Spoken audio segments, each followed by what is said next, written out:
নমস্কার, শুভঙ্কর কয়াল ইউটিউব চ্যানেলের পক্ষ থেকে আপনাদের সবাইকে জানাই স্বাগত।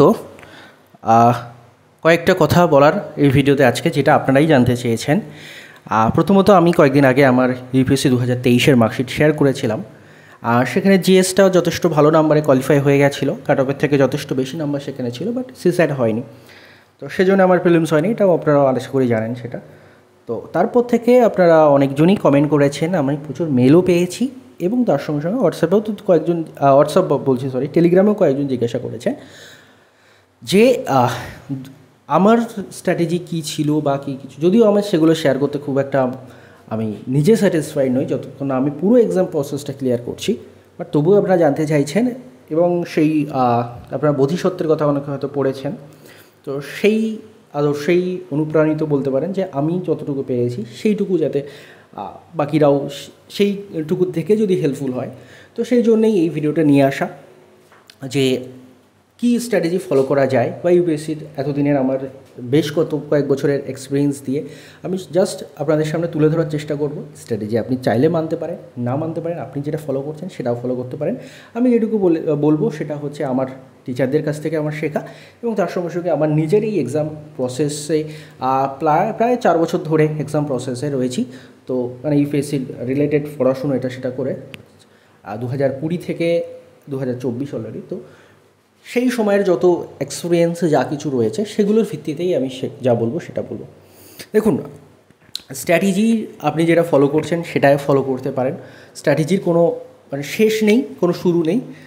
বেশি স্ট্র্যাটেজির মধ্যে বিভ্রান্ত কেউ হবেন না, এটুকু আমি বলতে পারি। বাট হ্যাঁ, কোনো জায়গা থেকে যদি কোনো ইনপুট আপনি পান, সেই ইনপুটটা আপনি যদি কাজে লাগাতে চান, কাজে লাগাতে পারেন। অ্যাকর্ডিং টু ইউর স্ট্র্যাটেজি সেটাকে মোল্ড করে নেবেন, অর্থাৎ নিজের স্ট্র্যাটেজির মধ্যে সেটাকে মিশিয়ে নিয়ে নিজের মতো করে সেটা প্রয়োগ করার চেষ্টা করবেন। তো এবার আসা যাক ইউপিএসসির সংক্রান্ত কিছু কথায়। আমি মেনলি যে কথাটা বলবো প্রিলিমসের বিষয়টা, প্রিলিমসের জিএসের ব্যাপারটা বলবো। দেখুন, জিএসে কতগুলো সাবজেক্ট থাকে। আমি মেনলি বলছি, অনেক সাবজেক্ট থাকে, আমি মেনলি বলছি history, geography, polity, economics, science tech, environment ecology, এই 6টা প্লাস কারেন্ট অ্যাফেয়ার্স। এই 7টা মেন পিলার জিএস প্রিলিমসের।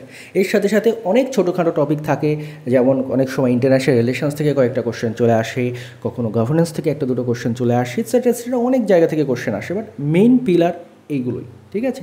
এবার স্পোর্টসের কোশ্চেন থাকবে, সেগুলো আপনি কারেন্ট অ্যাফেয়ার্সের মধ্যে ধরে নিতে পারেন। তো মেইন আমি কী বললাম, history, geography, politics, economics, science tech, environment ecology and current affairs. এই যে 7টা সাবজেক্ট না, এই 7টা সাবজেক্ট সবগুলো সমান স্কোরিং নয়, যতটা আমি এতদিনে বুঝেছি সবগুলো সমান স্কোরিং নয়। এর মধ্যে আপনাকে সিলেক্টিভ স্টাডি করতে হবে। এমন নয় আমি সিলেক্টিভ স্টাডি মানে এরকম বলছি না যে এই সাবজেক্টটা বাদ দিয়ে এই সাবজেক্ট পড়ুন, না, সবগুলো ফার্স্টে পড়ুন। তারপর যখন নিজে কোনোটাকে একটু বেশি জোর দেবেন সেটা আপনি ডিসাইড করে নেবেন পরে। তো আমি আমি একটু লিখে বোঝাই, তাহলে হয়তো আপনাদের বুঝতে এখানটায় সুবিধা হবে। দেখুন, প্রথমত এর মধ্যে 4টে সাবজেক্ট রয়েছে। সেই সাবজেক্টগুলো মানে একটা মনে করুন, আমি যদি বলি একটা এখন আমের সময়, একটা মনে করুন আপনার সামনে একটা আম গাছ রয়েছে। আম গাছে অনেক উঁচু একটা আম গাছ রয়েছে, তার কিছু ফল নিচের দিকে ঝুলছে আর কিছু ফল রয়েছে একদম আম গাছের মাথায়। আপনি কী চেষ্টা করবেন? আপনি চেষ্টা করবেন কি একদম মাথায় উঠে ফলগুলো পারতে? একদমই নয়। যে ফলগুলো আপনি নিচে দাঁড়িয়ে হাত দিয়ে পেড়ে নিতে পারছেন সেগুলোই পারবেন, অর্থাৎ লো হ্যাঙ্গিং ফ্রুটস যেগুলো, সেগুলো আপনি আগে খাওয়ার চেষ্টা করবেন। তারপরে লো হ্যাঙ্গিং ফ্রুটস খাওয়া হয়ে গেলে তারপরে আপনি গাছের মাথায় উঠে বাকি ফলগুলো পারার চেষ্টা করবেন, রাইট? তো তেমনি ইউপিএসসির ক্ষেত্রেও কিন্তু কিছু লো হ্যাঙ্গিং ফ্রুটস রয়েছে। যেমন আমি আপনাদের বলি, প্রথমত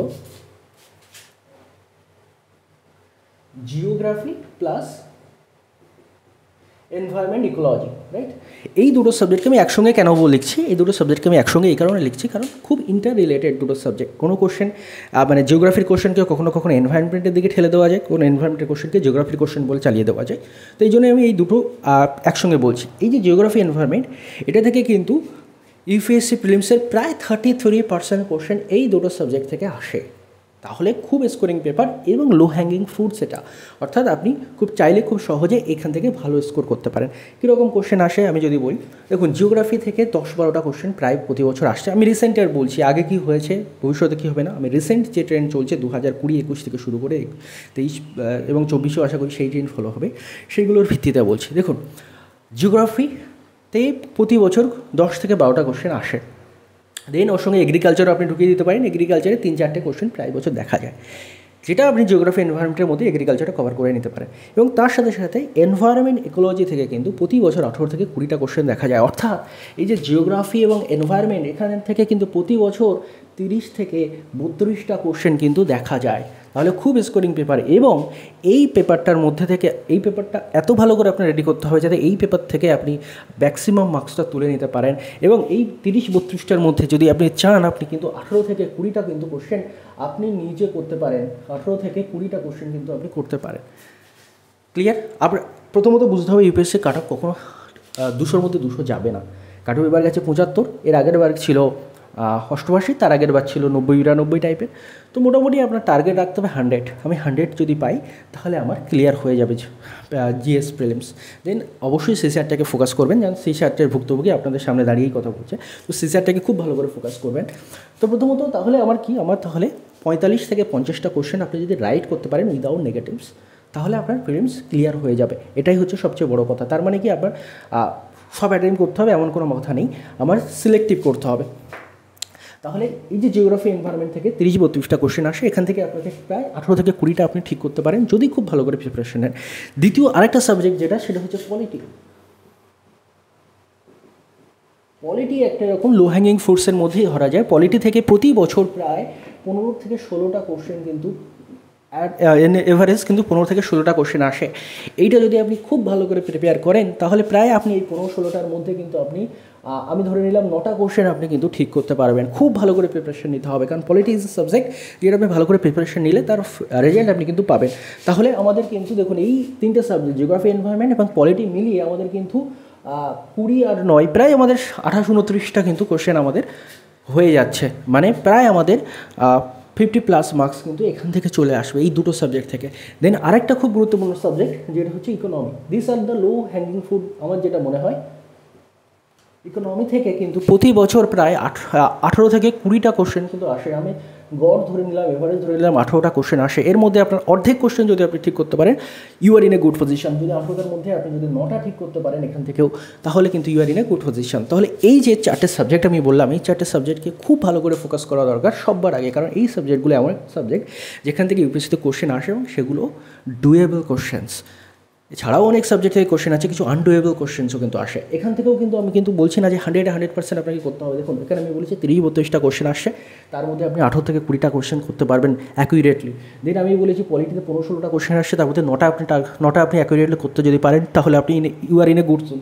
আপনি যদি এখানে ইকোনমি থেকে 18টা কোশ্চেন আসে, এখানে যদি আপনি 9টা করতে পারেন you are in a good zone.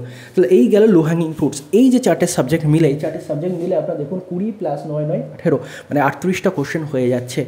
তার মানে এই 4টে সাবজেক্ট থেকে যদি 2023-এ আপনি 38-37টা কোশ্চেন করতে পারতেন তাহলে আপনার প্রিলিমস ক্লিয়ার হয়ে যেত। This are the low hanging fruits. বারবার বলছি this are the low hanging fruits. বর্তমান ট্রেন্ড অনুযায়ী এখান থেকে যে কোশ্চেনগুলো আসে সেগুলো ডুয়েবল। এমন কিছু সাবজেক্ট থেকে এমন কিছু কোশ্চেন আসে সেগুলো আনডুয়েবল, সেগুলো নিয়ে এবার আমরা আলোচনা করব। প্রথমত এই 4টে সাবজেক্ট যদি আপনার একদম বারবার রিভিশন করে কমপ্লিট হয়ে যায়, তারপরের সাবজেক্টে যেটা আপনি যাবেন সেটা হচ্ছে হিস্ট্রি।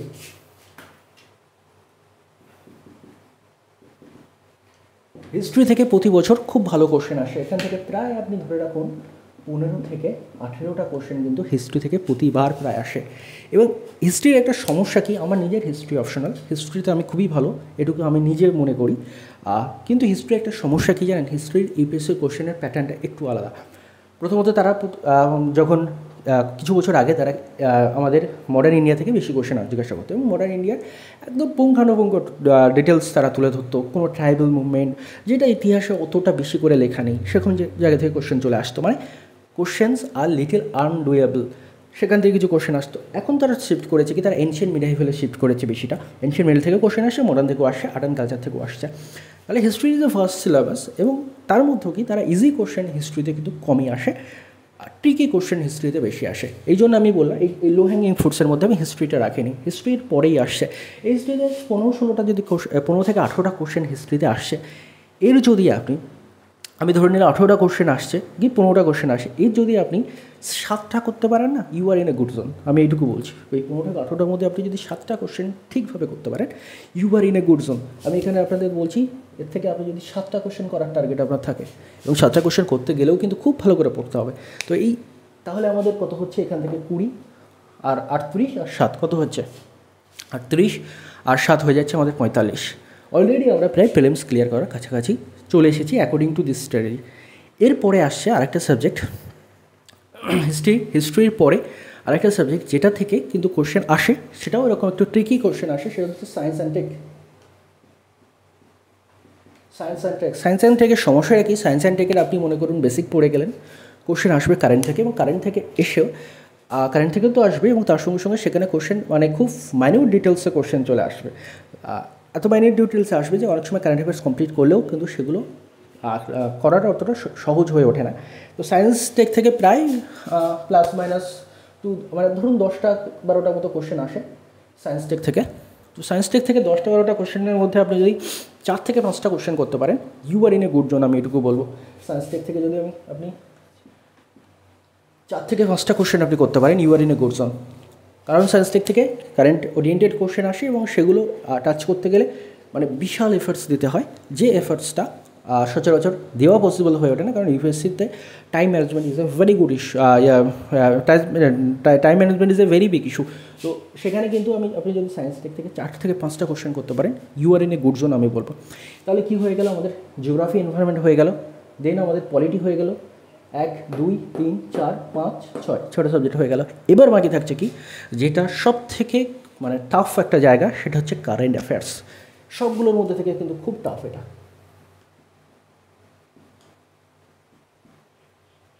কারেন্ট অ্যাফেয়ার্স খুব টাফ আমি কেন বলছি, তার কারণ আছে কি, কারেন্ট অ্যাফেয়ার্স থেকে আপনার প্রায় 15 থেকে 20টা কোশ্চেন আসতে পারে, প্লাস মাইনাস থাকে কিছু, মানে কখনো 12-13টাও এসছে, কখনো 22-23টাও এসছে।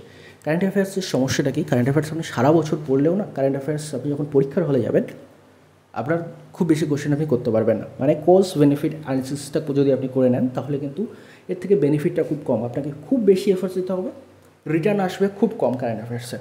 এই কারেন্ট অ্যাফেয়ার্সে যদি আমি কথার কথা ধরে নিই, ইন অ্যাভারেজ যদি আমার কথার কথা ধরে নিই 15টা কোশ্চেন আসে, এর মধ্যে থেকে 5টা কোশ্চেন টাচ করাও কিন্তু খুব বড় ব্যাপার। কারণ কারেন্ট অ্যাফেয়ার্স আপনি যা করে যান, সেই পিটি 365 ভিশনে তো খুব একটা কাজে আসবে না, আমি বলে দিলাম। যে কোনো কারেন্ট ম্যাগাজিন করে যান, আসবে না। আপনার মন সন্তুষ্টি করানোর জন্য কিন্তু কাজে মনে হবে যে আমি সব করে গেছি কারেন্টের, আলটিমেটলি যখন পরীক্ষা দিতে যাবেন দেখবেন কারেন্টে আপনার কমন আসেনি, এবং এটা হচ্ছে, এবং আমি বহুবার এক্সপিরিয়েন্স করেছি এই জিনিসটা। Current affairs is such a thing যেটা আপনি খুব বেশি এফোর্ট দিয়ে খুব কম বেনিফিট পাবেন। তাই আমি বলবো কারেন্ট অ্যাফেয়ার্সের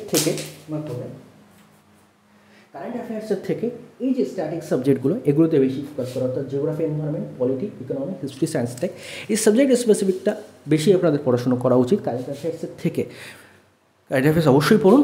এই 15টা কোশ্চেনের মধ্যে আপনি যদি 5টা কোশ্চেন করতে পারেন, you are in a very good zone, এইটুকু আমি বলতে পারি। যদি 15টার মধ্যে থেকে আপনি 10টা আপনি করতে পারলেন না, জাস্ট 5টা কোশ্চেন করতে পারলেন, তাহলে you are in a very good zone. এবার আমরা যদি একটু ক্যালকুলেট করি, 18 এখানে যদি আমি 20 ধরি, 20 আর 9 9 18 মানে 38, আর 7 45, আর 5 5 10 45 আর 55টা কিন্তু হয়ে যাচ্ছে।